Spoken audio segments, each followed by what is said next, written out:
Sobre você. Okay. E nós estamos com esse microfone porque o outro acabou a bateria. Obrigada. Pessoal, boa noite. Uma honra poder estar aqui com vocês. Agradecer o convite do Paulo para trazer um pouquinho de conhecimento para vocês na área de gestão. Ele me disse que a grande maioria aqui são empresários. Muitos têm aí grandes desafios na área organizacional. Então, eu fiz doutorado na área de administração de negócios, sou mestre em educação, sou neurocientista, tenho umas 8 pós-graduações na área de gestão. Trabalho em empresas há 35 anos, então comecei a trabalhar com 9 anos de idade. Estava escutando a Paloma falar aqui, né, que ela já sofreu pressões, então também faço parte dessa época. E hoje eu sou empresária. Já tenho a minha empresa aí há 25 anos trabalhando, então eu sempre trabalhava, tinha os meus negócios à parte. E, alguns meses atrás, eu tive aí a grande surpresa do Carlos Wizard de me procurar para se tornar um dos nossos sócios do nosso negócio. Então, eu sou de Itu, aqui do lado de Campinas, e a minha expertise é tirar o dono da operação e colocá-lo na estratégia do negócio, que é o maior desafio que a gente tem hoje dentro das empresas. Porque enquanto a gente está na operação, a gente não consegue faturar, a gente não consegue, de fato, nem tampouco buscar formar os nossos sucessores.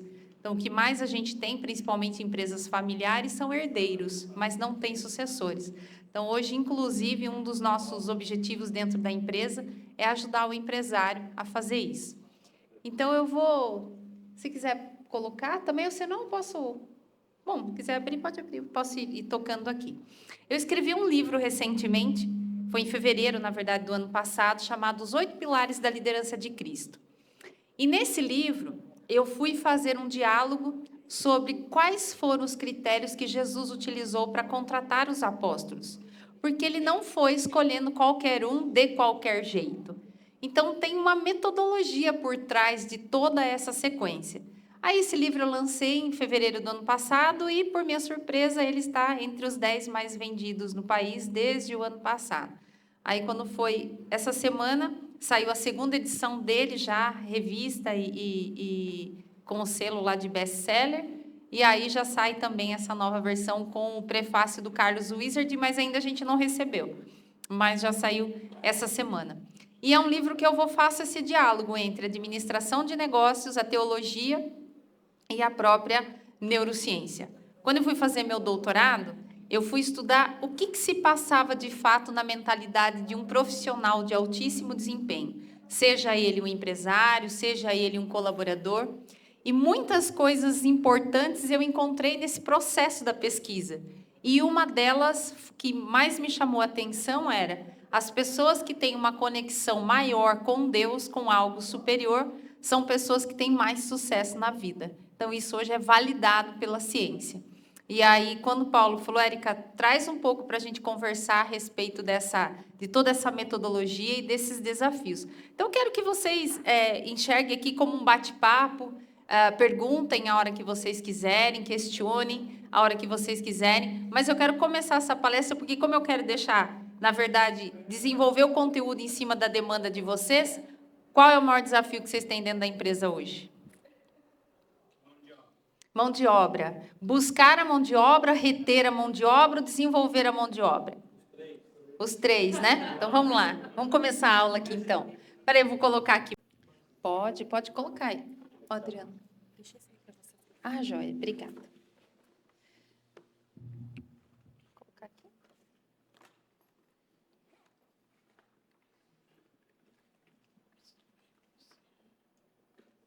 Foi.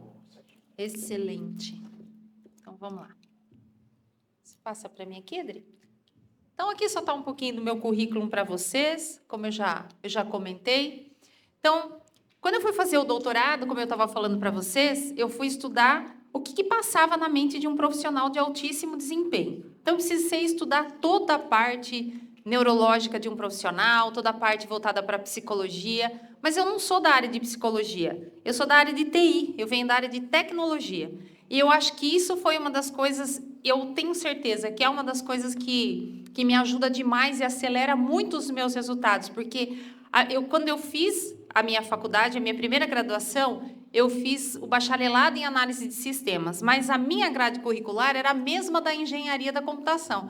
Então, meu raciocínio é muito lógico. E eu falo que gestão de pessoas é muito mais lógica do que as pessoas meio que deturbam a parte humana. Porque o pessoal acha que RH é abraçar árvore. RH, gente, é centro de lucro. Não é centro de custo. RH tem que ser centro de lucro. As pessoas que trabalham para a gente, elas precisam dar resultado de forma humana, respeitosa, e a gente entendendo de fato o que cada uma está fazendo lá. Só que o pessoal confunde muito, né? As pessoas trazem muito esse olhar do RH, somente o RH da dinâmica, o RH de colocar placa na parede, o RH de comemorar aniversário. Não, gente, RH, a empresa tem que ser data drive. O que é uma empresa data drive? É uma empresa que dá resultado. Quando eu vou contratar um profissional, eu preciso olhar para aquele currículo e entender se aquele sujeito sobe 20% da minha renda.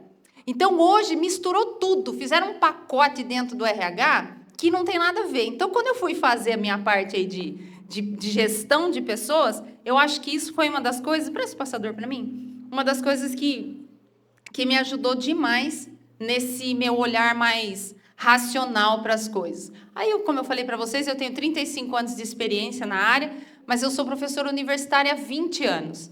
Então, eu dei aula, já fiz muitas coisas na minha vida. E uma das coisas que acelerou essa questão de eu abrir a minha própria empresa era exatamente esse gap que existia, porque tudo que se aprende dentro da faculdade não aplica na empresa, sim ou não? Nada. Faculdade não ensina você a ser líder, faculdade não ensina você a ganhar dinheiro, faculdade não ensina você a negociar, faculdade não ensina nada. Eu, no meu curso de doutorado, eu tinha aula com um professor pós-doc. Ele me dava aula de gestão de carreira, recrutamento e seleção. Pensa o nível da arrogância. Aqui, ó.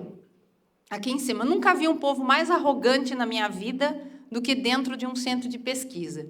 Aí um dia eu perguntei para ele, professor, quantas pessoas o senhor já contratou? Ele falou, nenhuma.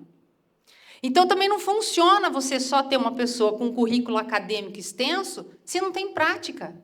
A pessoa precisa entender. Hoje, o que mais a gente tem no mercado é palestrante, né, empresário de palco.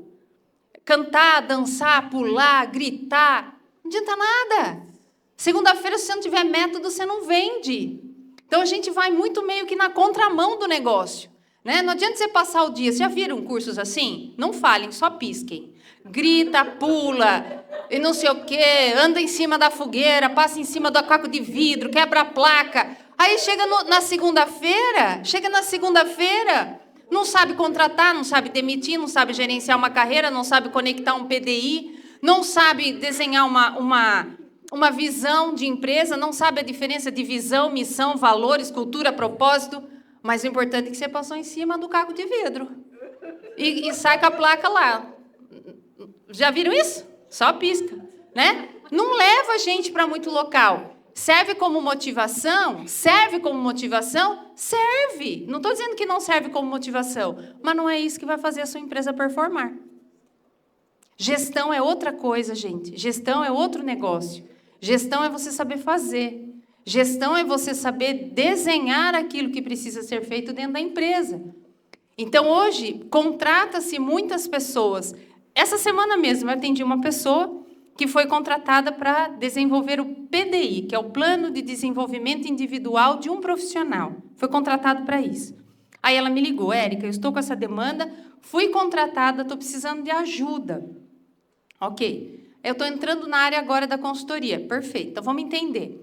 Qual é a missão, a visão e os valores da empresa? A empresa não tem. Então, como é que você pode desenvolver um plano de carreira de um profissional se você não sabe aonde a empresa vai chegar? A gente brinca com essa questão dos treinamentos, mas é uma verdade. Não adianta só ter motivação se as pontas não estiverem conectadas. Primeiro, você precisa saber onde você quer levar a sua empresa. Eu quero ser referência em gastronomia na região de Campinas até 2026. Se você quer ser referência em gastronomia na região de Campinas até 2026, a primeira coisa que você tem que contratar é gente de referência. Quero ser referência em qualidade, etc. Primeira coisa que você tem que contratar são pessoas de qualidade. E isto não é motivacional. Isso é saber fazer. Então, se eu não tenho clareza nisso, eu não consigo levar muito longe a empresa. Então, hoje se confundem muito a questão da gestão motivacional, confunde com a questão humanizada e confunde com o resultado. Então, tudo depende onde você quer chegar, para onde você quer levar a tua empresa. E a gente sempre fala isso aqui, olha. Eu gosto muito de começar. Deixa eu abrir a caneta aqui. Aqui, ó. Olha só. Uma empresa que fatura 500K com esse time não fatura 1 milhão com o mesmo time. Se tivesse que faturar, já estava faturando. É onde entra a tomada de decisão muito criteriosa do dono da empresa. Por quê? Passar esse time para cá, ó, ele tem duas opções para ele chegar nesse faturamento de 1 milhão. Ou ele troca o time, ou ele desenvolve o time. 99% dos empresários que a gente passa, pelas empresas que nós passamos, optam por... Não, a grande maioria quer desenvolver. A grande maioria pede para o desenvolvimento. Ele vem aqui, ó, e é aí que mora o perigo. Por que mora o perigo aqui? Primeiro,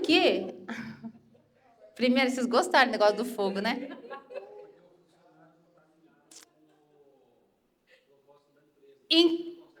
Então, e aqui, ó, tem um porém. Muito bem o que o senhor falou, e tem o tempo. Tá bom. A paz do Senhor do fogo. Olha só, o senhor não faz treinamento que passa no fogo, né? Eu adoro treinamento que passa no fogo. Tô brincando.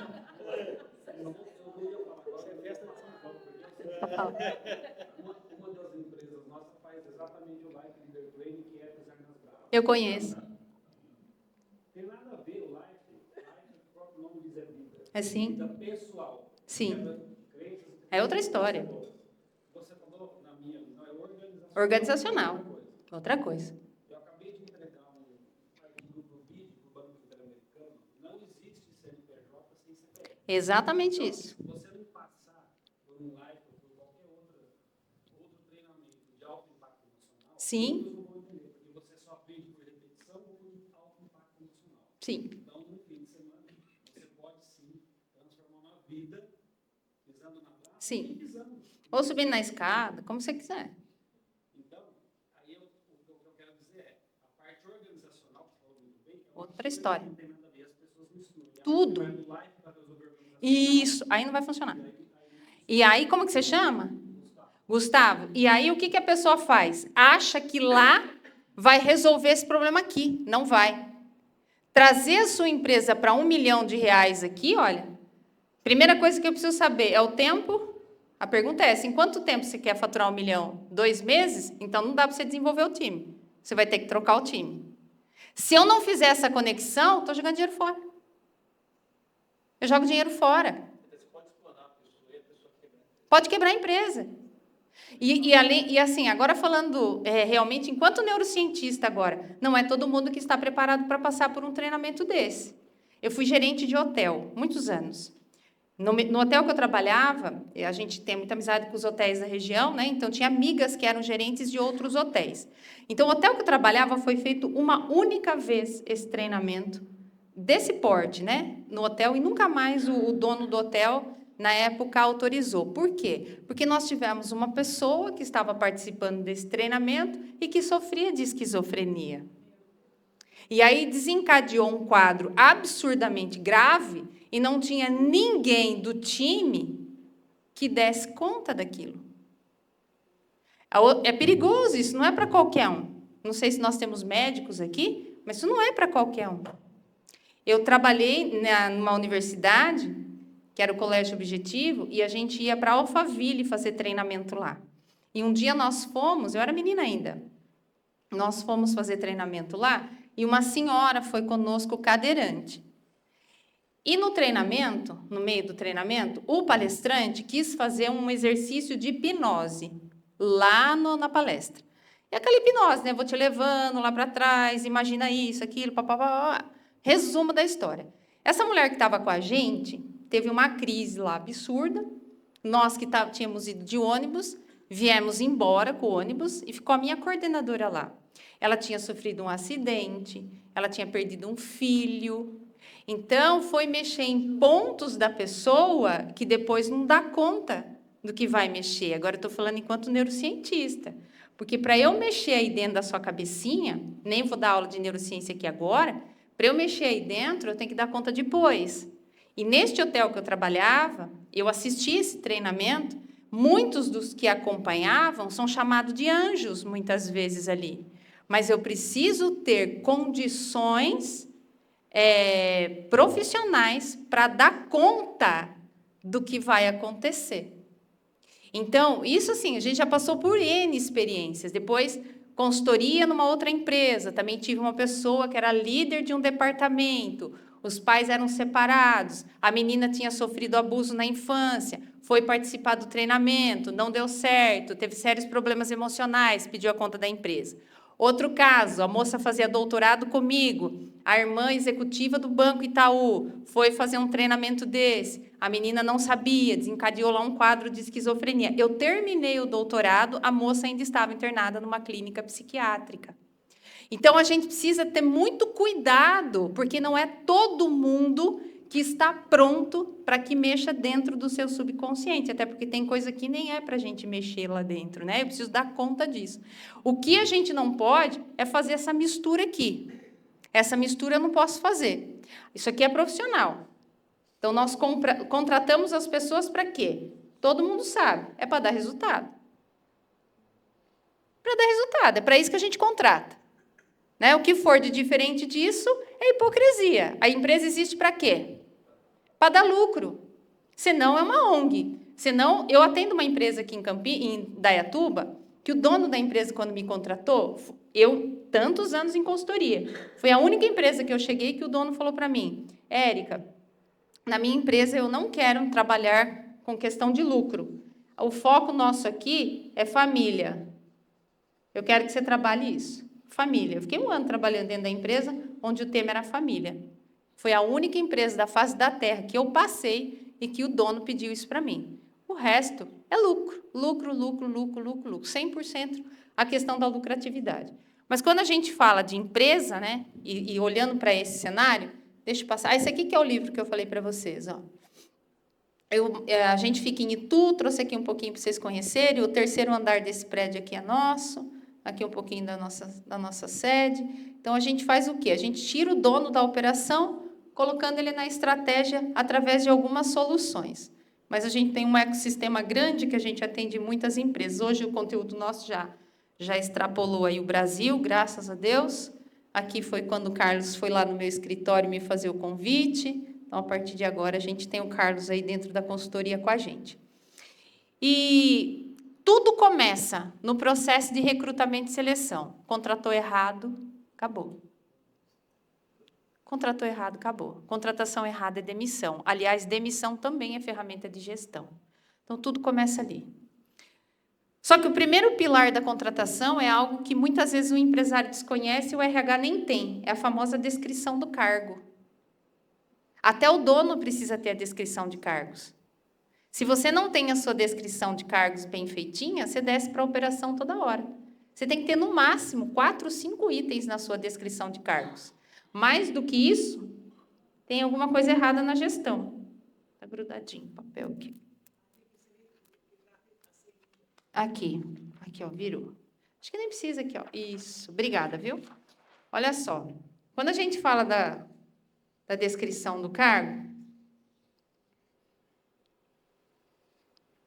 então, vamos pegar um cargo qualquer. Vamos pegar lá um analista financeiro pleno. Acho que todo mundo sabe a diferença de júnior, pleno e sênior? Vamos pensar aqui um pouquinho. Então, tem aqui, ó, um júnior, um pleno e um sênior. Os erros da gestão.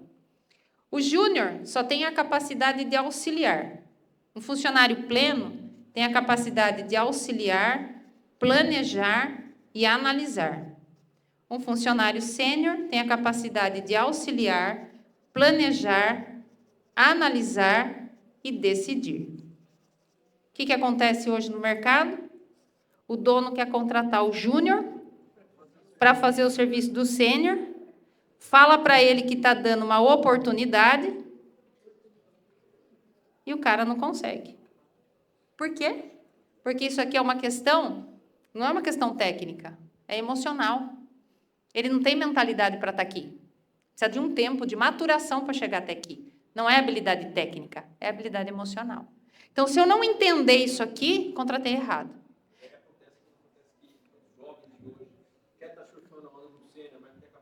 Não tem a capacidade. E aí, quando o acordo não é bem feito, quando na entrada, se eu não acertei isso na entrada, eu vou ter problema aqui.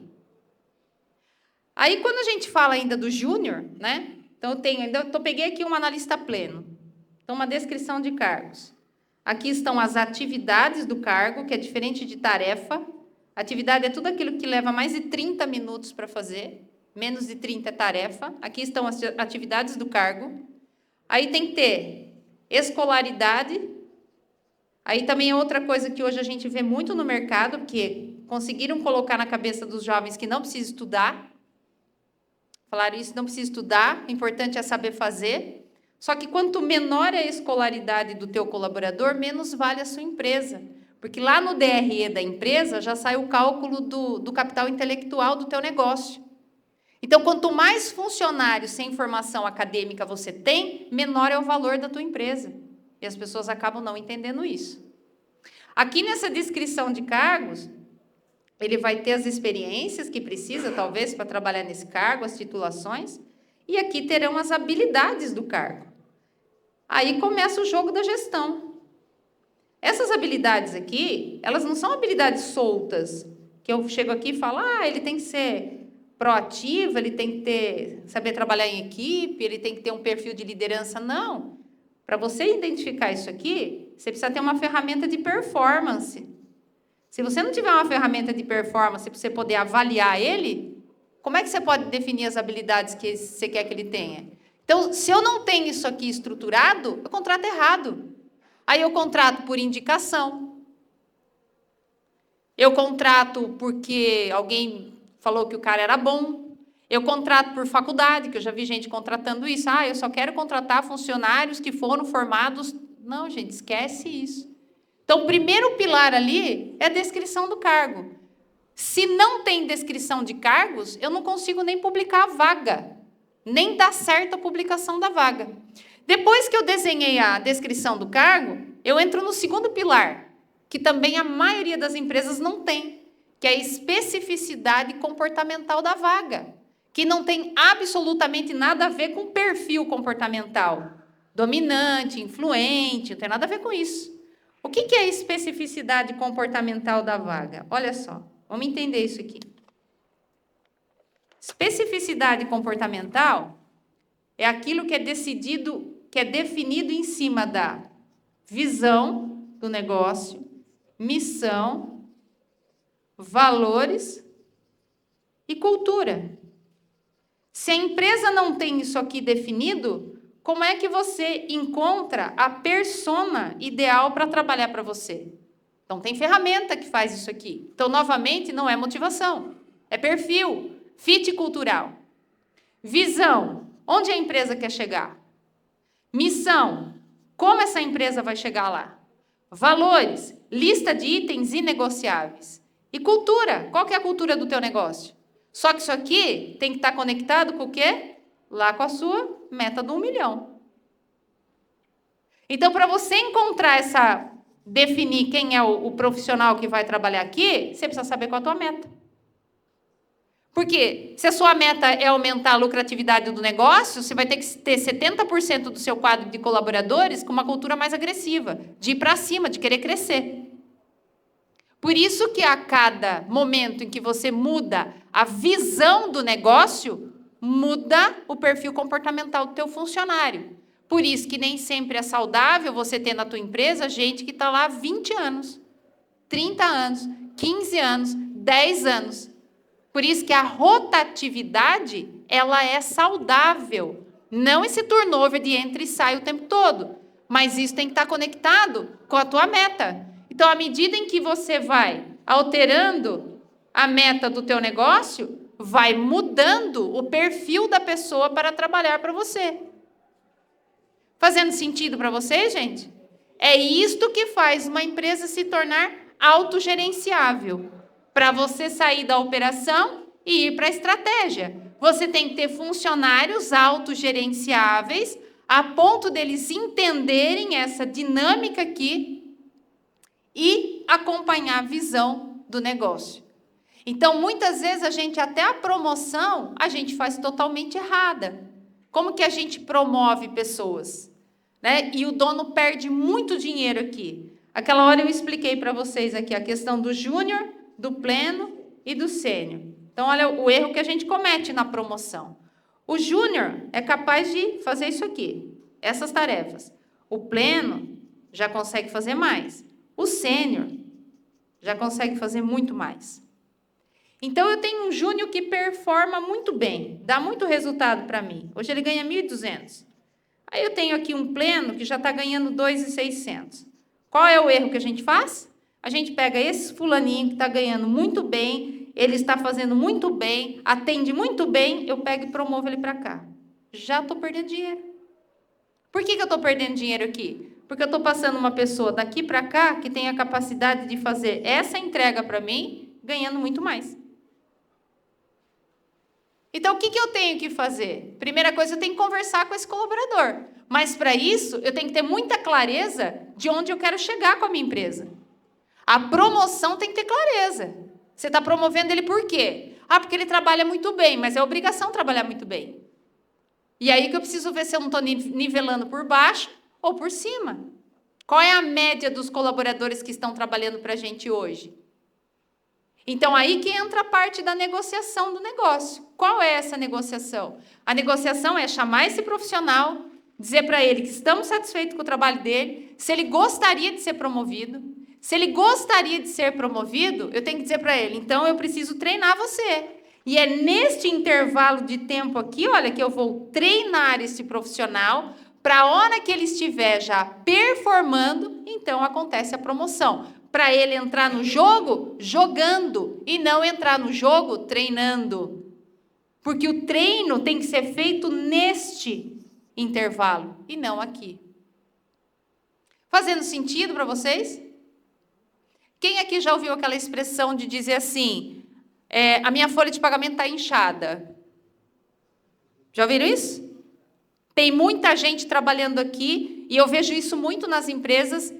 E o dono não dá conta, ele vai lá, contrata outro, e não dá conta, ele contrata outro, e não dá conta, ele contrata outro, e não dá conta. Quando você vê, ele tem, num departamento, 10 funcionários, e ele continua dizendo, está lotado de trabalho aqui, ele vai lá e contrata outro, e o negócio não roda. Por que isso acontece? Porque o dono da empresa não sabe a complexidade do negócio, existe um cálculo que a gente faz para isso.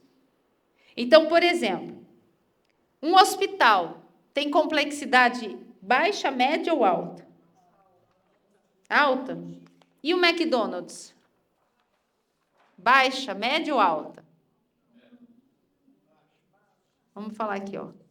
Vamos falar de complexidade de negócio. Se eu não dominar isso aqui também, minha empresa vai para o buraco. Eu perco dinheiro aqui. Então, olha só. McDonald's só contrata primeiro emprego, certo? Por isso que tudo lá é processo. Um corta o pão, outro passa maionese, outro coloca o alface, outro filtra o hambúrguer, outro bota o hambúrguer, outro cobre o pão, outro embrulha, outro te entrega. Então, cada um faz um pedaço. Se você mandar embora o que frita o hambúrguer, se ele se rebelar no meio do caminho e falar, não venho mais, o gerente do McDonald's fala para ele, tchau, pode ir. O outro chega, vai pegar um manual chamado POP, que é Procedimento Operacional Padrão, que lá está escrito, pingue 3 gotas de gordura na chapa, frite 5 minutos de um lado, 5 do outro. Então, por que o McDonald's não fica na mão de ninguém? Porque os processos são documentados. Então, na tua empresa, se os processos não forem documentados, você fica refém do funcionário. Só que para isso, pode falar.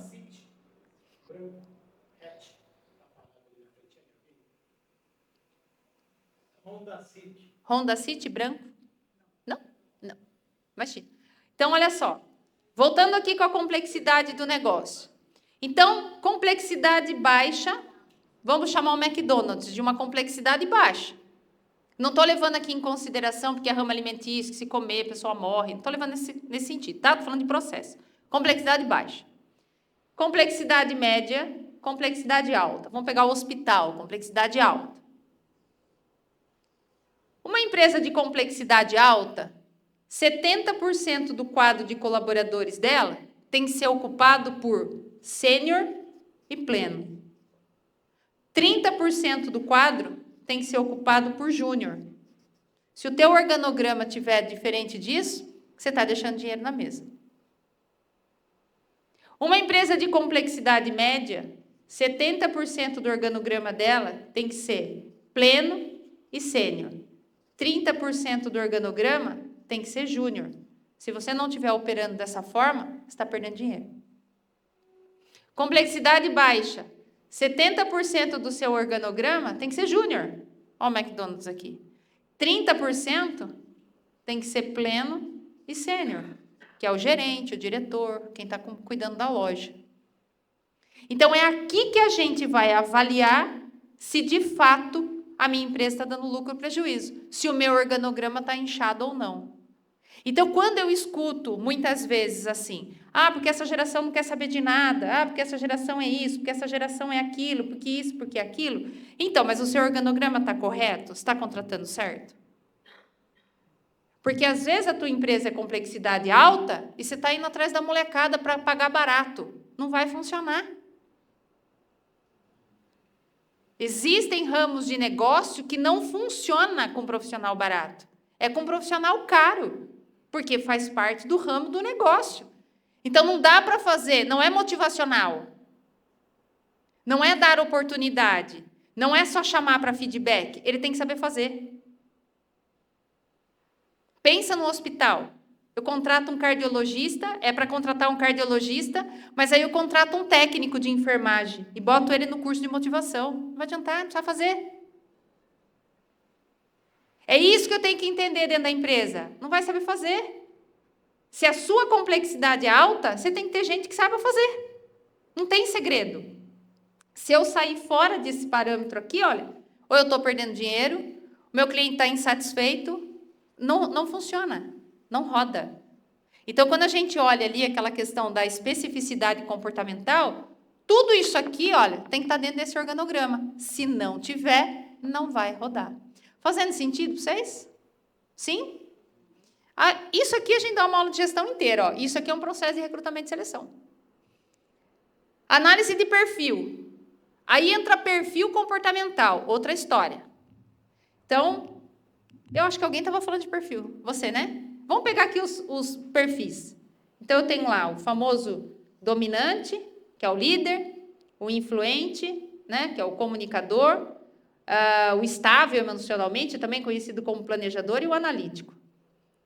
Isso aqui já tem muita clareza que o meu perfil comportamental não sou eu que decido e defino o meu perfil comportamental. Tem questões neurológicas, questões genéticas, tem uma série de questões que faz eu ser quem eu sou. Não é simplesmente eu acordar e dizer, a partir de hoje eu vou ser líder, então eu vou ser líder. A gente sabe que não é bem assim. Então, quando eu falo de um perfil de liderança, eu estou falando de um modelo mental, uma construção de modelo mental. Esse perfil de liderança dominante, a mente dele, a maneira como ele vê o mundo, a lente dos óculos que esse perfil usa, é a lente do resultado. Sai de casa para dar resultado. Isso aqui é fruto de uma série de coisas que construíram aquele sujeito. A amizade é o influente. Sai de casa para fazer o quê? Amigos. Só aqui, percebe que já vai dar resultado diferente dentro da empresa? Por isso que você tem que saber onde você quer chegar, para você poder definir quem é o perfil que vai trabalhar para você. Quem é esse 70% que você vai botar aqui dentro? O planejador, outro perfil. Bastante colaborativo. Sai de casa para pedir ajuda. Não faz nada sozinho. Precisa de ajuda sempre. Sempre vai perguntar para alguém. Outro perfil que vai dar outro resultado na tua empresa. E o analítico sai de casa para fazer tudo perfeito. Se não for perfeito, ele não faz. Outro perfil. Então, se você não sabe aonde a sua empresa quer chegar, se você não tem desenhado a visão do seu negócio, se você não entende em quanto tempo vai levar para você atingir a meta de onde você quer chegar, como é que você pode contratar? Como é que você decide? Como é que você escolhe? Se você não tem a complexidade do teu negócio, como é que você escolhe? Por isso que o RH, que é uma área hoje muito abandonada dentro da empresa, que a maioria das empresas não tem RH, tem DP, se relaciona com a menina chamando a menina do DP, que deveria ser a executiva estratégica que vai sentar na mesa, desenhar com você aonde você quer chegar, porque é isso que o RH vai fazer. O RH vai olhar para essa sua meta de 1 milhão aqui, e ela tem que ter análise do headcount, que são as pessoas que trabalham para você, e dizer para você, olha, para a gente chegar aqui, com esse time que nós temos, a gente vai levar 5 anos, porque ela tem que ter mapeado a competência de cada um que está aqui dentro. Caso contrário, não tem milagre. Por isso que é muito mais matemática do que humanas o negócio. A gestão todinha, ela tem que se encaixar e a gestão todinha tem que se conectar. Depois que eu entendo isso aqui, que eu defino o meu perfil comportamental, eu tenho que ainda, ali no terceiro item, a gente trata muito de temperamento e caráter. Então, tem testes hoje que avalia temperamento, mas não tem teste que você avalie caráter. E temperamento é genético. Não dá para mudar o temperamento. Não tem treinamento para mudar temperamento. Então, e você trabalha com o quê? Como o meu amigo lá, Gustavo, falou, você trabalha com o quê? Você trabalha com o currículo? Claro que não. A última coisa que você vai trabalhar é com o currículo. Você trabalha com as misérias emocionais das pessoas que sentam do teu lado. Você trabalha com aquele cara hoje que tem 50 anos, que tem uma ferida dentro dele de rejeição, que foi a rejeição que a mãe dele rejeitou ele lá na barriga dela. É com esse cara que você trabalha, que senta do teu lado ali, que não fala em público, que tem medo de se expor, que acredita que nada é para ele. É com isso que você trabalha. O currículo é de menos. Não adianta nada ter o currículo extenso se você não tem saúde emocional. Entenderam, gente? Então, tudo isso faz parte da gestão. Aí eu vou para o meu quarto pilar, análise de modelo mental. Pode falar. Quando você está tipificando esse tipo de comportamento, isso é uma situação estática, é uma situação que ela foi definida, ou muitas vezes ela é situacional em função da posição que você está trabalhando? Essa do perfil, olha só. Pra gente, porque isso aqui são habilidades. Como que o senhor chama? Flávio, isso aqui são habilidades. Para desenvolver uma habilidade, vocês têm ideia, gente? Quanto tempo leva para a gente desenvolver uma habilidade? Mais ou menos. Chuta. Quanto tempo leva para desenvolver? 10.000 horas, gente. 3 anos. Porque desenvolver uma habilidade é você construir um caminho, um novo caminho neurológico na pessoa. Por isso que Jesus Cristo levou 3 anos para treinar os apóstolos. 3 anos ele ficou ali. E se você fizer o cálculo, dá 10.000 horas de treinamento. Então, são 3 anos de desenvolvimento. Por isso que a gente faz a avaliação da performance antes de colocar. Por isso que eu falei para você, a pessoa do RH tem que ter esse cálculo aqui. A partir da ferramenta, ela tem que olhar para aquela ferramenta, porque ali na ferramenta eu consigo desenhar. Se a pessoa tem um perfil ruim, medíocre, péssimo, né, bom, eu preciso enxergar essa roda de competência para eu poder desenhar isso. Então, hoje, quando a gente fala assim, leva-se 21 dias para mudar um hábito, não é verdade. Isso não é verdade. Então, hoje se fala muito isso, né? Olha, e 120 dias, 180 dias para a gente mudar um estilo de vida, também não é verdade. Passou 40 anos fazendo a mesma coisa, passou 50 anos fazendo a mesma coisa. Então, leva tempo realmente para a gente poder, hoje, fazer essa mudança. Essa questão dos 3 anos aí que você falou,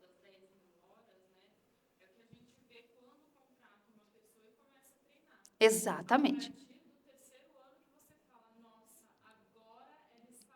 Isso. E aí, se você não tem um programa de retenção, o que ela faz? Vai embora. Então, esse tempo que a gente leva para treinar, são 10.000 horas. Não tem milagre, pessoal. Não existe milagre. Se você for fazendo contraponto com a Bíblia, é exatamente isso que Jesus fazia. Primeira coisa, ele saiu observar o mercado. Deixa eu ver quem que eu vou selecionar para fazer parte do meu time. Era isso que ele fazia. Depois ele ia orar, porque ele ia consultar o chefe dele lá para ver, viu, é esse cara mesmo? Ele não contratou ninguém por indicação. Depois ele botou os caras para treinar. Falou assim, agora vocês vão de 2 em 2, não era isso que ele fazia? Vai de 2 em 2, vai pregar, mas depois volta aqui que eu quero te dar o feedback, o treinamento. 3 anos ele fez isso. Aí, a hora que ele sentiu que a galera estava boa, ele falou, bom, agora eu fui. Mas, entenderam? Então, é um nivelamento que a gente tem que fazer. E isso que ele tinha clareza de onde ele queria chegar. E mesmo assim, um deu errado. E a gente só fala de Judas, né? Mas os dois traíram. Pedro também traiu. Mas qual é a diferença de Pedro e de Judas? Pedro tinha inteligência emocional suficiente para se arrepender. Judas não. Então, até a inteligência emocional ela é importante do teu colaborador para que ele volte a alinhar a rota. Então, por isso que a gente trabalha com a emoção, não é com a razão. Você trabalha com isso no seu dia a dia, do lado. Aí, quando você me perguntou, Flávio, a respeito disso, se ela é situacional, não é situacional. Aqui entra questões genéticas, aqui, de perfil. Aqui, no perfil, entra questões da gravidez. Tudo que a mãe passa na gravidez também se explica muito do perfil desse profissional. Aqui entra questões de tudo que aconteceu com a gente do 0 aos 12 anos. E aqui entra questões do nosso dia a dia. Não é só a boa vontade. Eu quero me tornar esta pessoa. Não é. É um exercício. O tempo todo. É um exercício. É um exercício. É um exercício. Por isso que não adianta, quando a gente vê muitas pessoas, né, obrigando um analítico a ter um perfil mais extrovertido, não é tão simples assim. Você precisa fazer um trabalho com essa pessoa.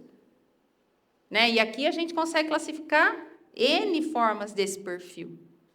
Aí o quarto pilar é o modelo mental. O modelo mental é importante. O primeiro modelo mental que a gente constrói é na nossa casa. Eu vou explicar o modelo mental que vai vir de encontro aqui. Olha só que interessante. Todos nós que estamos aqui, ou nascemos numa família de hiena, ou nascemos numa família de lobo. Olha só. A hiena, o animal, quem manda é a fêmea. Então, o macho sai caçar, traz a caça para ela, ela come com os filhotes. Se sobrar, o macho come, se ela deixar ainda. Se ela não deixar, ele vai ter que caçar. Hiena.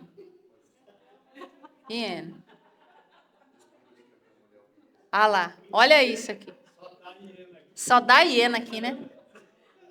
E na casa do lobo é o inverso. Quem manda é o homem.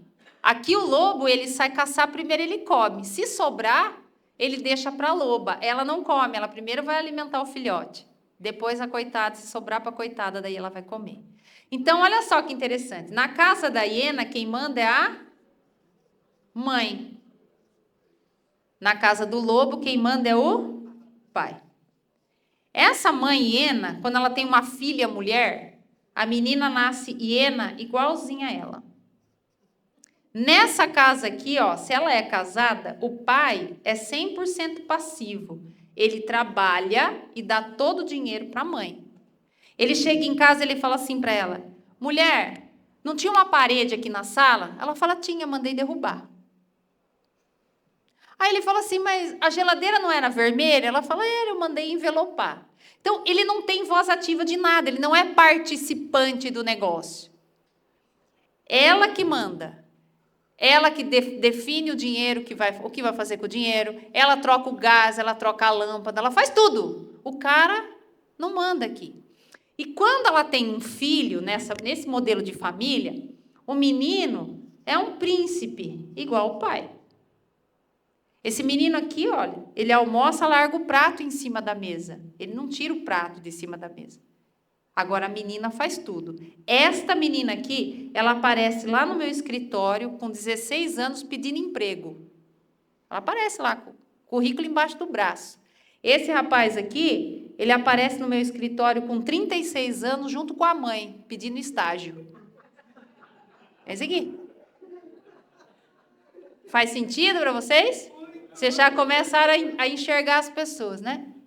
Agora, na casa do lobo é diferente. Quem manda é o pai. Nessa casa aqui, a mãe é passiva. Tanto que ele fala, mulher minha não trabalha. Eu sustento. Eu sou o provedor. Posso fazer a pergunta? Pode. Mas isso depende muito. Eu vejo isso em religião. É porque eu tenho pessoas que trabalham comigo e eu sei que não tem isso, né? Os crentes. Sim. Um crente de cabelo embaixo Sim. e saia. Sei. Essa família é muito louco, porque tudo que ela faz, o marido vai lá perguntar, né? Assim, É porque ela entende errado a se Bíblia. o marido deixa. É.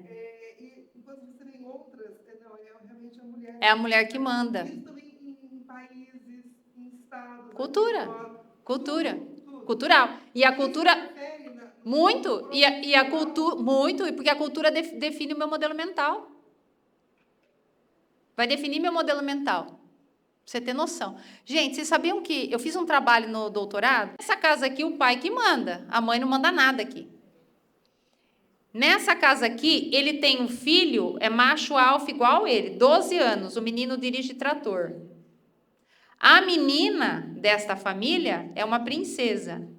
Essa aqui, ela tem 50 anos, está fazendo curso para descobrir o propósito. Essa aqui. Vocês conhecem gente assim? Só pisquem também. Entendeu? Aqui, é modelo mental. Só pisca. Modelo mental. Claro. E as famílias atualmente, né? Que são geralmente Famílias mais atípicas, alternativas. É a mesma coisa. Quem é o dominante? É o dominante.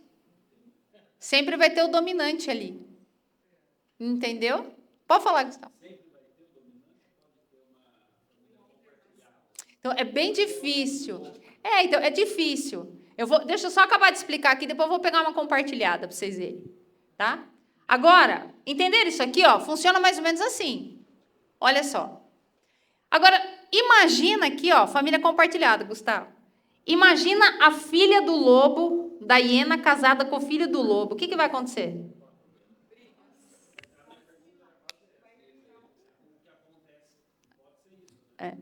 Exatamente isso. O que acontece aqui, Gustavo? Casada com o filho do lobo.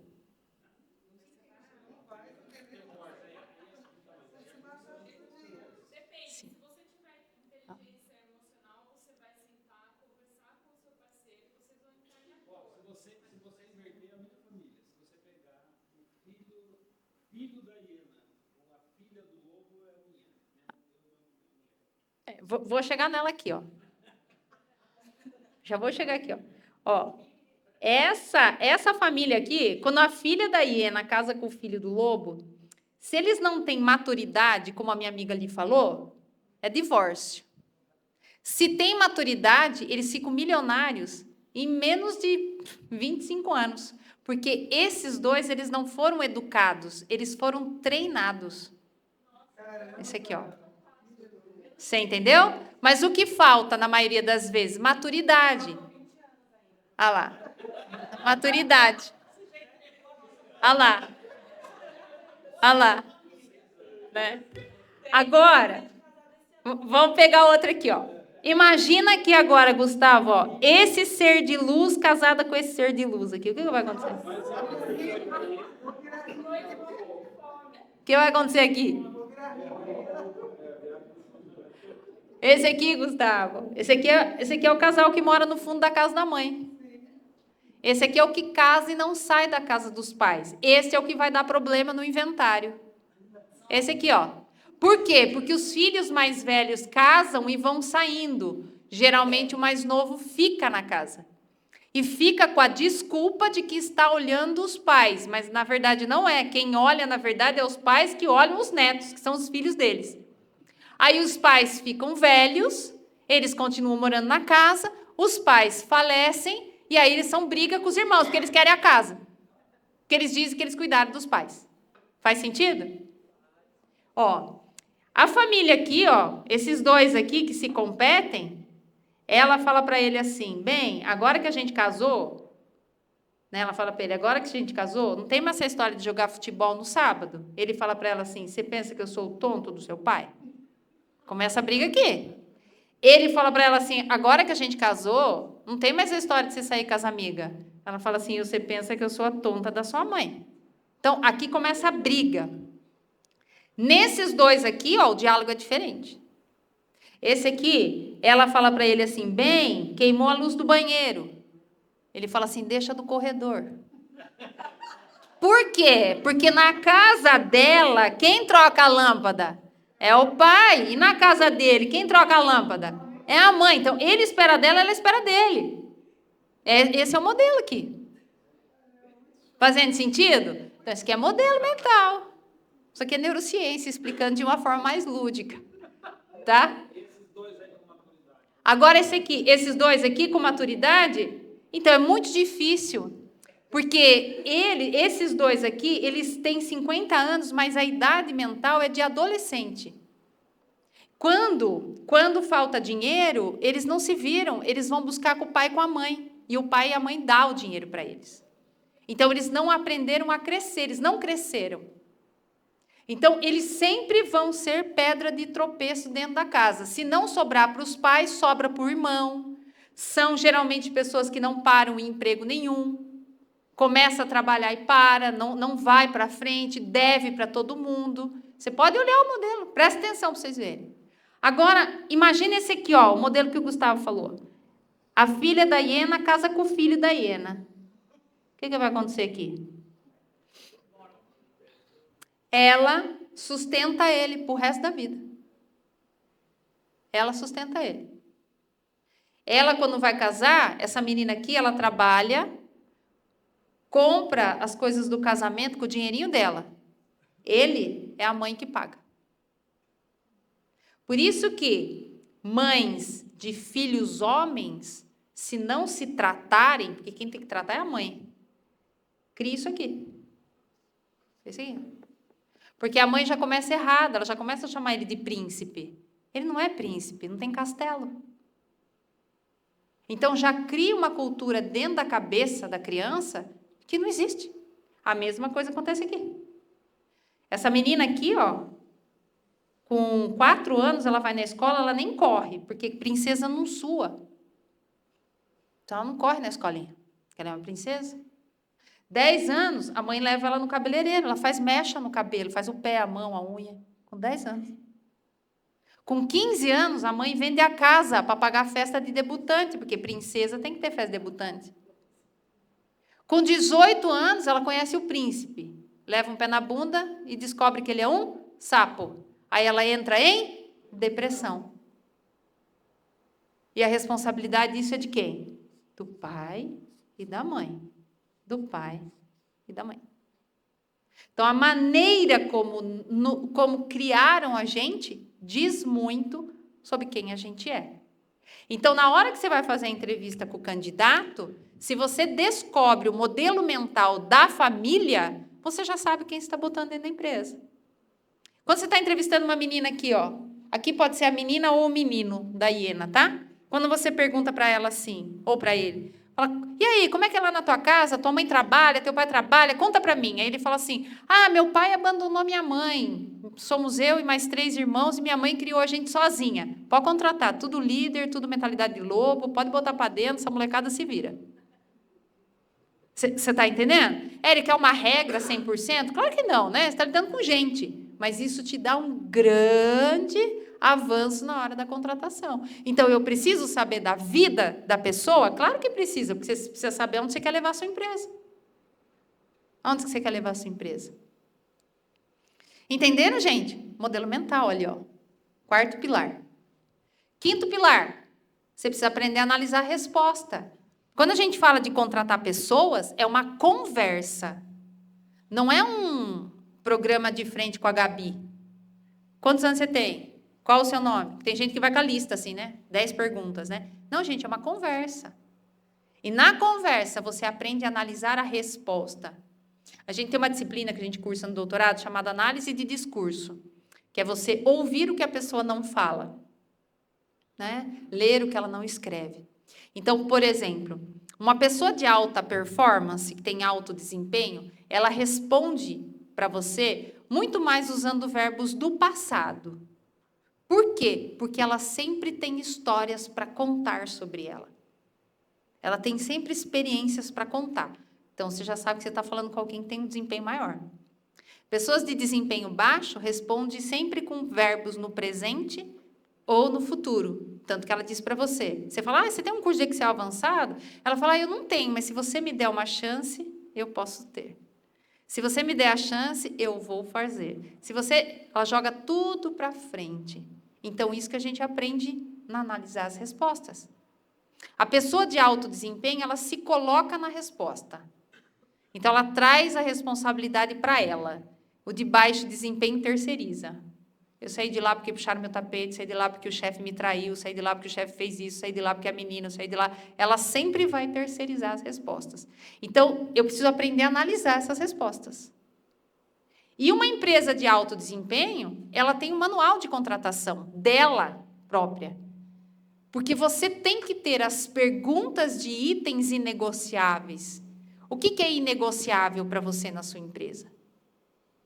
Tem que dialogar com os valores da sua empresa.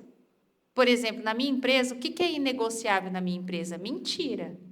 Mentiu para mim, está fora. Eu tive um problema recentemente com uma pessoa que trabalhou conosco. Excelente profissional, excelente profissional. Mas mentiu para mim. Perdi um grande profissional. Acarretou prejuízo financeiro para mim. Mas ele mentiu. Como é que eu posso trabalhar com uma pessoa que mente? Não tem como. Você me perdoa? Eu falei, você está perdoado. Mas não dá mais para trabalhar para mim. Mas isso é possível por quê? Porque eu não estou refém dele. Então, ele saiu, eu coloquei outro sentado no lugar e a vida seguiu.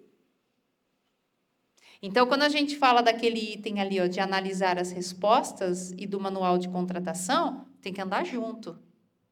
O que é uma resposta para você que você não gostaria de ouvir? Tem que estar nesse manual. Para você poder, então, a partir dali, saber de que maneira você vai tocar o seu negócio. E, por fim, o que a gente faz, então, Érica, com os funcionários que já estão contratados? Como é que eu coloco a minha empresa na linha? Passando por todo esse processo, recontratando ele, fazendo entrevista com ele, para você saber se você contrataria ele. Exatamente. Com certeza aqui tem pessoas na sua empresa que você não contrataria. Sim ou não? Essas pessoas, elas já estão demitidas. Só que a gente, às vezes, mantém elas lá. Pastor, você também tem uma ferramenta de feedback para você revisar seus conceitos, a questão de cultura. O tempo todo. O tempo todo. E outra coisa que a gente peca, a gente não faz o feedback dos 90 dias. Dentro do processo de contratação, que ele está lá de experiência de 90 dias, você precisa fazer o feedback dos 90 dias. 7 dias, você precisa saber qual é a percepção dele com a empresa.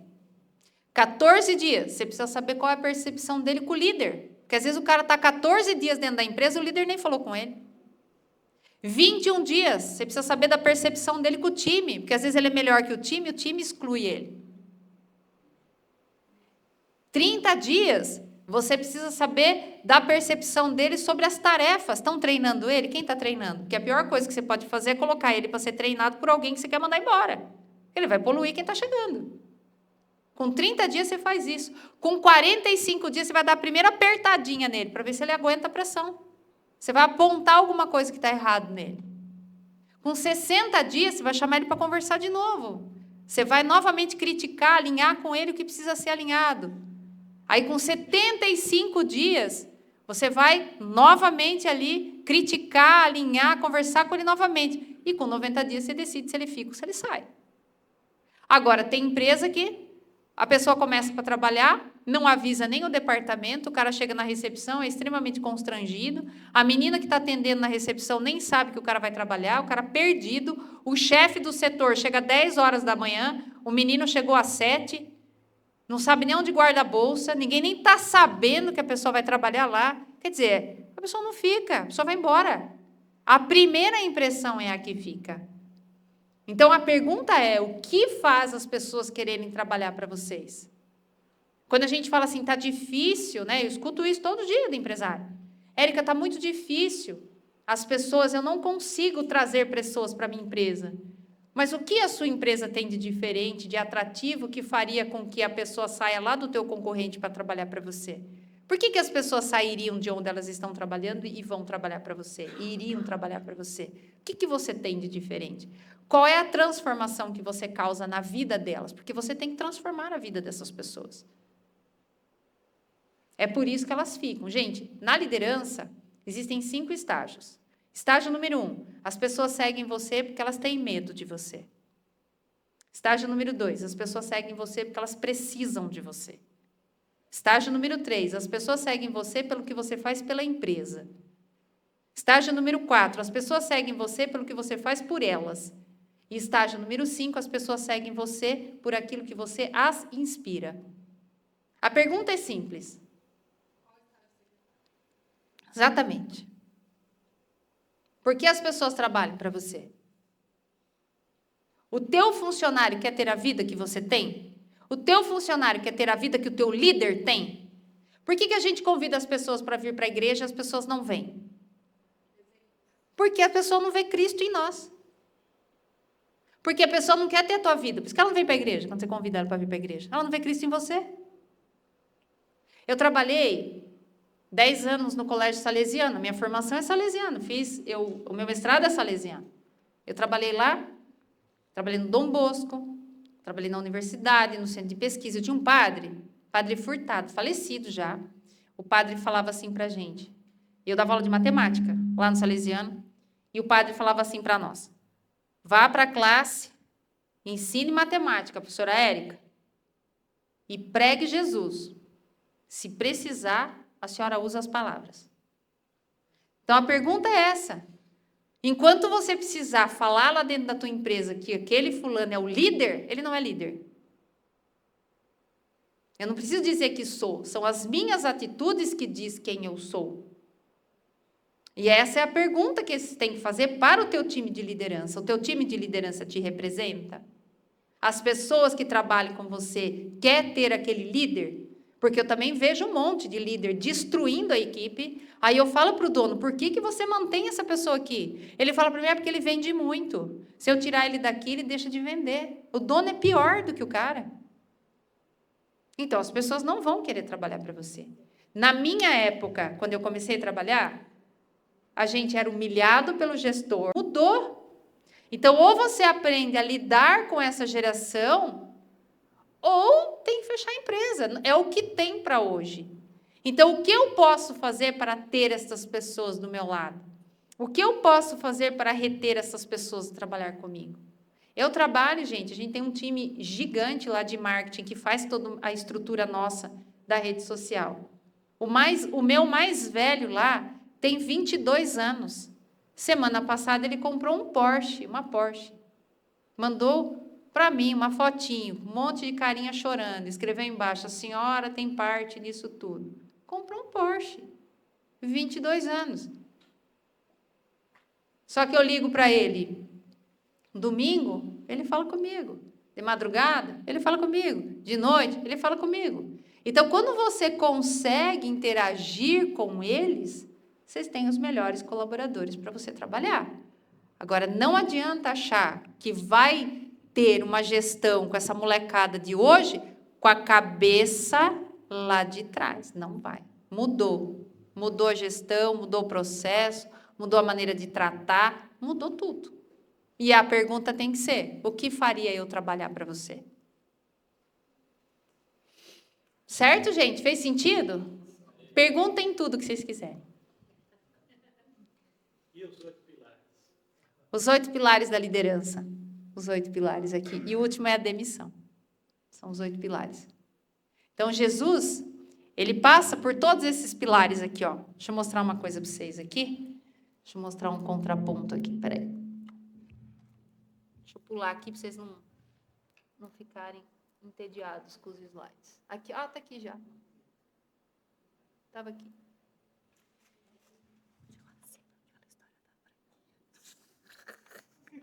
Já. Ó, estava aqui no próximo slide, eu achando que não estava. Estava na sequência, eu achei que não estava. Quando a gente fala de Jesus, né? E você faz esse contraponto com o que eu estou falando. Então, primeiro que ele escolhe pessoalmente os 12. Ele não terceirizava para a agência de emprego, que nem você faz.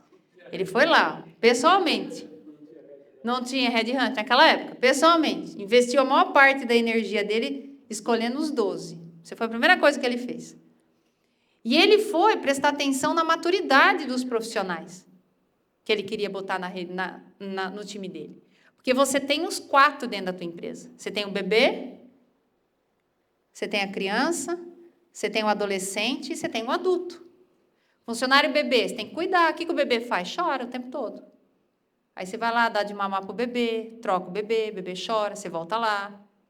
A criança, você tem que educar, fala para ele que ele não pode ficar com o celular, que ele tem que guardar. O adolescente, você tem que disciplinar. O adolescente, geralmente, ele fala para você, não está bom, me mande embora. Você tem que disciplinar. E o último é o adulto. Só que isso aqui não tem nada a ver com idade. Isso tem a ver com maturidade. E Jesus foi atrás dessa maturidade. Quando a gente fala, né, qual foi o modelo que Jesus utilizou na contratação? Então, a primeira fase dele, ele chamou esses homens para que, antes de mais nada, aceitassem a conversão. Antes de você contratar, você precisa saber se a visão do seu negócio dialoga com aquilo que aquele jovem quer, que aquele funcionário quer. Nesta fase, esses homens não seguiam Jesus em tempo integral. Embora todos caminhassem com ele, todos trabalhavam. Esse foi o primeiro critério de Jesus. Ele não pegou ninguém desempregado. Aí chega alguém lá na tua empresa que está trabalhando, você não quer contratar, porque você fala, eu vou tirar o cara de onde ele está trabalhando. Jesus fez isso, tirou. Ele fez isso, porque quem é bom está trabalhando. Você está trabalhando, exatamente. Qual é o critério que você usa na sua empresa para chamar esse candidato para a entrevista? Ele usava quem estava trabalhando. A segunda fase, ele começa o recrutamento desses homens para o ministério, que no nosso caso aqui é o cargo, a partir de um teste. Tanto que ele testa a obediência de Pedro, a habilidade, a reputação dele com Pedro. Porque ele fala para Pedro assim, olha, volte lá e jogue a rede. Ele queria saber se ele tinha credibilidade com Pedro, porque Pedro podia olhar para ele e falar, nem pescador você não é, cara, passei a noite inteira pescando. Aí ele foi olhar para ver se Pedro ia lá e obedecia a ele. Pedro obedece. Qual é o teste que você bota para as pessoas fazerem na sua empresa?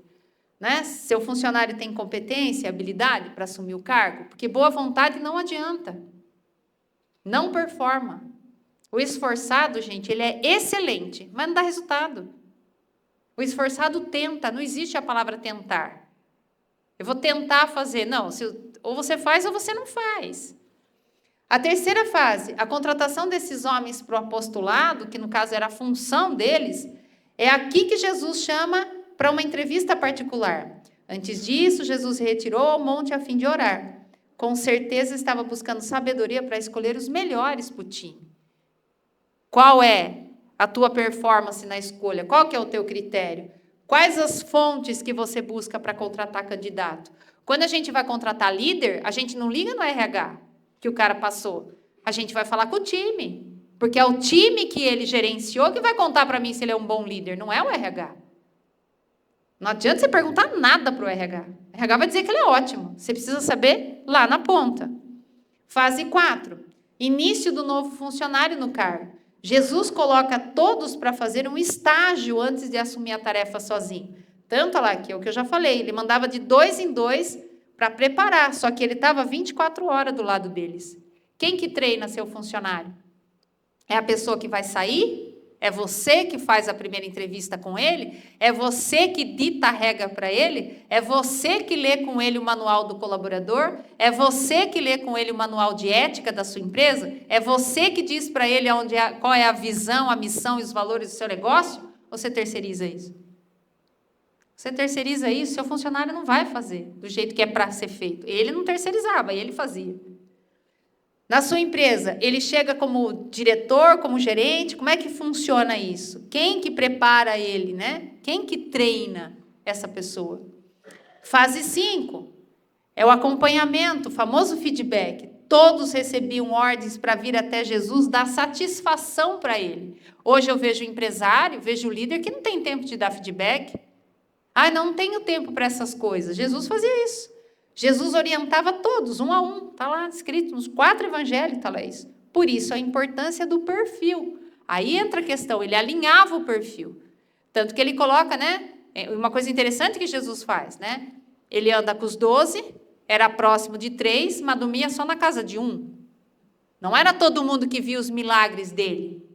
Ele não contava as coisas para todo mundo. Isso queria dizer que era modelo mental. Se você olhar na Bíblia, quem mais assiste milagre de Jesus era Pedro. Por quê? Modelo mental de empresário. O cara era empresário. Então, para quem que você coloca dentro da tua empresa? Você precisa conhecer o modelo mental do teu colaborador. Porque se você quer ter uma empresa próspera, você não pode botar lá quem pensa de forma escassa. Porque você tem 2 tipos de pessoa. Um que olha uma árvore e fala, nossa, olha que ipê lindo. O outro fala, lindo mesmo, mas faz uma sujeira. Né? Pode falar.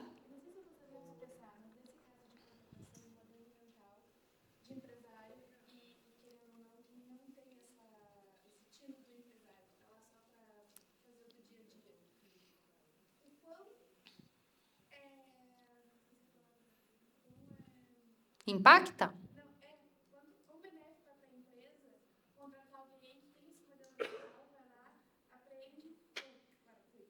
E sai da empresa? Então, tudo depende de onde você quer chegar. Porque o fato não é ir, o fato é o que você vai fazer para reter. Porque se você for pensar com sã consciência, tem gente que nasceu para ser empresário mesmo. Você não vai conseguir fazer nada com ele, ele vai embora.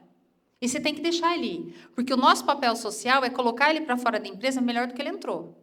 Você tem que deixar ele ir. Porque não adianta você tê-lo lá dentro triste e infeliz. Entendeu? Só que eu vejo muitos empresários que não retêm o colaborador. Tem medo do colaborador. Tem medo que a pessoa roube a ideia. Tem medo. Gente, quem é bom é bom. Entendeu? Então, eu tenho que ter pessoas dentro da minha empresa que me ajude a crescer. E, para isso, eu preciso ter estratégias para retê-la comigo. Por isso que tem empresas que fazem com que eles se tornem sócios, entendeu? Eu vou criar estratégias para segurar, porque tudo vai depender de onde eu quero chegar. Então, não tem bom e não tem ruim, né? Depende de onde eu quero chegar, onde que eu quero chegar. Então, eu preciso impulsionar essas pessoas para ir comigo, tá? Quem dá feedback na sua empresa? Opa, é o RH? Está errado. Quem dá feedback é o dono, é o líder imediato, não é o RH que dá feedback. Após a temporada de estágio, que durou 2 temporadas evangelísticas, esses homens voltam para caminhar lado a lado com Jesus. Então, olha o que Jesus ensinava para eles nesse momento do estágio. Eles estudavam missão, visão e valores. Eles estudaram o ministério para relembrar a hierarquia. Eles viveram em comunhão, porque eles precisavam aprender a se relacionar com todos, porque até então eles eram mandados de 2 em 2. É fácil se relacionar com um. Agora eu quero ver se relaciona com todos, tanto que eles quebravam o pau, brigavam. Aí Jesus bota Pedro para botar ordem no negócio. Então, tudo tem um porquê, né? E, por último, eles descansavam. E na sua empresa, né? Seu funcionário estuda, quem é que decide? Né? Quem é que treina? Quem é que traz conteúdo para o seu treinamento? Porque eu, enquanto treinadora, posso treinar seu funcionário para tirar ele de lá, que é outro perigo que tem. Hoje tem uma moda de se trazer coach dentro da empresa. Só que se você não alinhar com o coach, ele prepara o seu funcionário para ele sair. E não prepara ele para ficar. Por isso que você tem que alinhar conteúdo com o seu colaborador. E nessa fase, Jesus é traído por um dos seus líderes.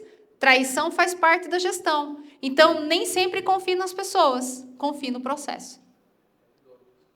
Confie no processo. Isso aí.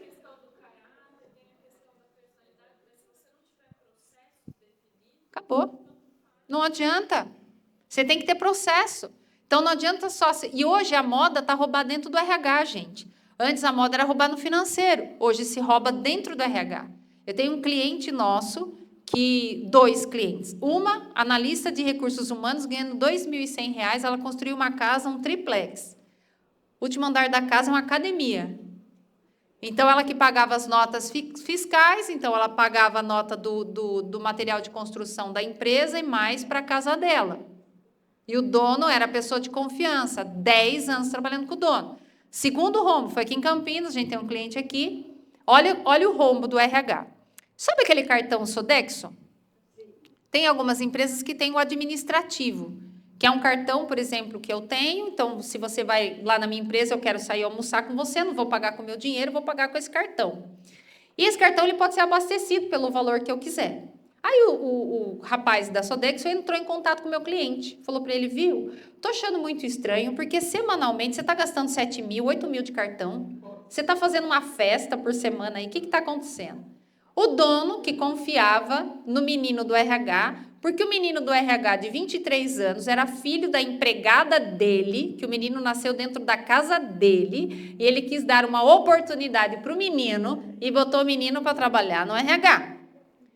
Resumo da história, foi puxar o fio da meada, o menino já tinha feito 2 olerites falsos, um colocando a mãe dele como gerente comercial, com um salário de 23 mil, o dele também, de 20 e tantos mil. Ele pegou esse olerite, primeiro rombo dele, pegou o olerite, foi nessas financiadoras, Crefisa, esses negócios, apresentou o olerite, o dono da empresa é um cara muito conhecido aqui de Campinas, não fizeram todos os trâmites de consulta, liberaram, o menino conseguiu um empréstimo de 300 mil reais, por essa Crefisa. RH. E o cartão da Sodexo, o que ele fazia? Ele abastecia o cartão, aí ele ia no shopping aqui e falava para os restaurantes lá, para os caras do restaurante, olha, eu tenho um cartão, tem 10 mil aqui, você quer comprar? O cara falava, compra, eu pago 8. Pá, descarregava o cartão, ficava com 8. Então, hoje, gente, muito rombo tem dentro da área de recursos humanos. Muito mais do que no RH. Funcionário criativo. E falta de controle. Então, aí você vê a história de eu confiar 100% no meu colaborador. A empresa não tem processo, porque o financeiro não pegou, ele não pegou, quer dizer, é meu funcionário de confiança. Então.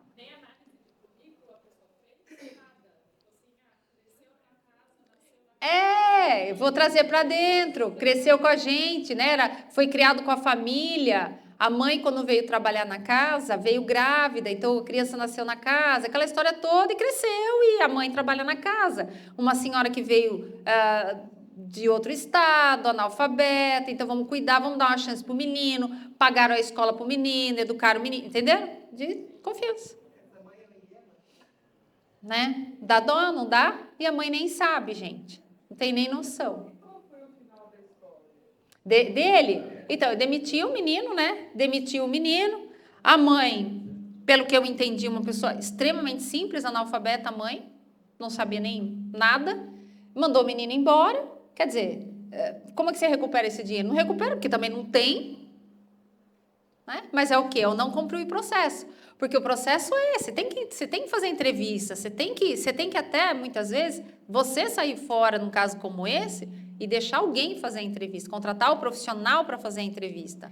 Por isso, gente, existem algumas verdades ácidas, né, que eu falo. Primeiro, não contrate parente, gente. Não contrate quem você não pode mandar embora. Tem que tomar muito cuidado com isso. O parente, para trabalhar para você, ele tem que ter muita maturidade para não misturar. Senão vira assunto no domingo, do almoço do domingo. Né? Quanto mais intimidade, serve para 2 coisas só. Intimidade, geram 2 coisas. Filhos e briga. Só. Se for muito íntimo, não dá certo. Melhor coisa é se afastar. Na sua empresa, você confia na pessoa ou você confia no processo? Nessa fase aqui, Jesus é ressuscitado, Judas já tinha se enforcado, os homens já estavam prontos, ele delega para os 11 caminharem e todos cumpriram a sua missão, porque todos estavam preparados. E na sua empresa, se você não está lá, as coisas funcionam? Muito bem. Certo? Se quiserem fazer alguma pergunta, à disposição. Pode perguntar. Tudo bem? Ah, eu me lembro do Senhor. Verdade.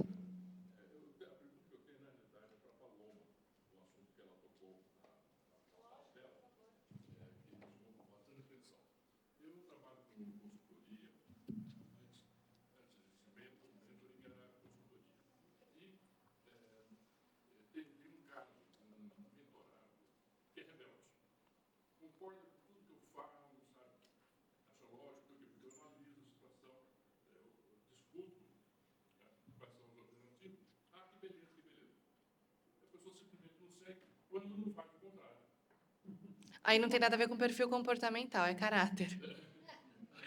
Não é. Quando eu falo que o meu perfil não é de ser CLT, é porque eu tenho na veia um sangue mais empreendedor. Mas eu sou uma pessoa extremamente leal, eu sou uma pessoa que sabe ser liderada, eu tenho boas características nesse sentido. E a Érica estava falando aqui sobre como você ouvir alguém, e eu estava me recordando a primeira entrevista que eu fiz com ela, porque eu estou sendo treinada pela Érica por um projeto dela com o Carlos. Eu falei assim, olha, antes de você me contar como vai ser o projeto, deixa eu te contar tudo o que eu fiz. E eu fui falando todos os resultados onde eu cheguei. Eu falei, epa, ela me analisou, eu nem sabia. Então, e até a minha saída da Febracis, que agora eu vou falar aqui para vocês o nome, enfim, estamos em um ambiente seguro, não foi porque me mandaram embora. Chegou um momento que não fazia sentido com os meus valores, porque meus pais me ensinaram coisas que ficaram muito intrínsecas em relação a mim. Então, eu tinha uma liderança abusiva, mas vocês viram o que eu falei? Gente, eu sei que é uma liderança abusiva, mas foi uma escolha minha. Eu não fiz nada com aquela pessoa. Sabe o que eu fiz? Tive aprendizado, fim, estou levando para a vida, e é isso. Meu irmão falou, você podia ter processado, você ia ter não sei quantos mil reais, meu irmão. Meu irmão é uma pessoa mais carreirista, e cada um é cada um. Isso não tem nada a ver, é o que ela falou, uma coisa é neurociência, outra coisa é caráter, enfim, não dá para... São coisas completamente diferentes, independente.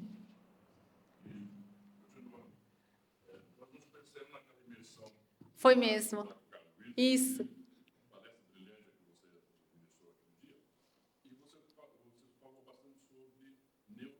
Sim. Tinha pouco tempo, né, para falar.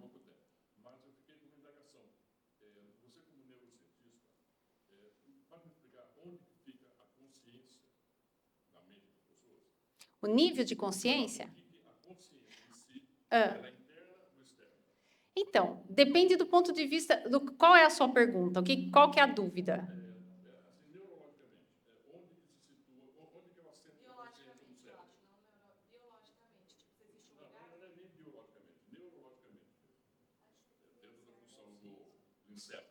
Certo.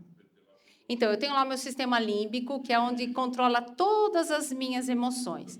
Isso, está ali dentro. Então, eu tenho meu cérebro. Se eu fosse desenhar meu cérebro aqui, olha, essa parte aqui seria o reptiliano, que é o primeiro cérebro que a gente tem. O sistema límbico está aqui dentro e o córtex cerebral está aqui em cima. Quando a gente fala das emoções, estou falando dele aqui dentro, que é onde tem aquelas gavetas que eu acho que eu desenhei lá e expliquei tudo ali. Então, aquilo ali é a minha mente subconsciente. Isso, ali é a minha mente subconsciente. A minha mente consciente é aquela que me faz ter certeza de que eu estou aqui agora. Eu estou com dor na barriga, o que faz eu ter essa consciência, então ela tem um estímulo externo para eu entender o que está acontecendo nesse momento. Isso. Isso, aqui é a minha tomada de decisão aqui, o famoso CPF, córtex pré-frontal. Ok. Imagina. Oi, Gustavo. Eu acho que tem. Você trouxe? Adriano trouxe livro? Trouxe, Adriano trouxe livro, está lá no carro. Tem lá? Você quer pegar? Pode pegar lá. Ah, então a gente tem lá. Opa, tem, que Adriano pega lá para vocês. Lá eu explico praticamente 100% do que está aqui, mas mais, né, mais detalhadinho. Pode perguntar. Boa noite. Funcionam também na empresa pública? Funciona, mesma coisa. Porque é um processo. Mas a contratação é por concurso, não é por... Isso, mas eu posso usar para desenvolver depois. Que é o que a gente faz com quem já trabalha com a gente. É. 3 anos leva a sua... Não, essa sua base de desenvolvimento são esses 3 anos, mais ou menos? De desenvolvimento de um profissional? Então, eu preciso primeiro mapear esse profissional, entender onde a empresa quer chegar. A partir desta resposta, a gente consegue ter uma noção de tempo. Porque quando a gente tem ferramenta, Gustavo, que eu consigo, isso aqui, ó, na ferramenta, que é bem legal a gente... Tem ferramenta que ela me apresenta a roda de competência. Essa roda de competência, ela tem 4 fases aqui, ó. Isso aqui que vai dizer para nós. A primeira, as habilidades que ele é péssimo. A segunda, as habilidades que ele é ruim. A terceira, as habilidades que ele é medíocre. E a quarta, as habilidades que ele tem alto desempenho. Por incrível que pareça, Gustavo, a maior dificuldade nossa é desenvolver as habilidades medíocres. Por quê? Porque as habilidades medíocres me dão a falsa ideia de que eu sou bom. E aí ele tem resistência aqui. Porque aquele é péssimo, aquele é ruim, ele já sabe. Então, a aceitação dele é boa. Agora, quando você entra nessa aqui, ó, você tem que entrar no estágio, primeiro, de convencer ele que ele precisa ser desenvolvido. Então, você perde tempo com isso. Uma outra pergunta. Hoje o jovem está mais preocupado, talvez, com o propósito, com o reconhecimento do que com o salário. Sim. Tanto que ele nem quer mais ser líder. Você viu isso? Ah lá. E aí, você tem um conflito que muitas pessoas estão indo por quê, É. justificativo e não para quê. Isso. Como que você vê o porquê e para quê das empresas? O porquê é o seu propósito. Qual é o propósito da sua empresa? Por que você abriu aquela empresa? Qual que é o propósito? Por exemplo, eu tenho um cliente nosso que ele é dono de uma grande incorporadora. O porquê dele, o propósito dele é, como ele era pedreiro e ele foi crescendo, hoje ele tem uma grande incorporadora, então o sonho da vida dele era ter a casa própria. Então, ele criou aquela incorporadora por conta da casa própria.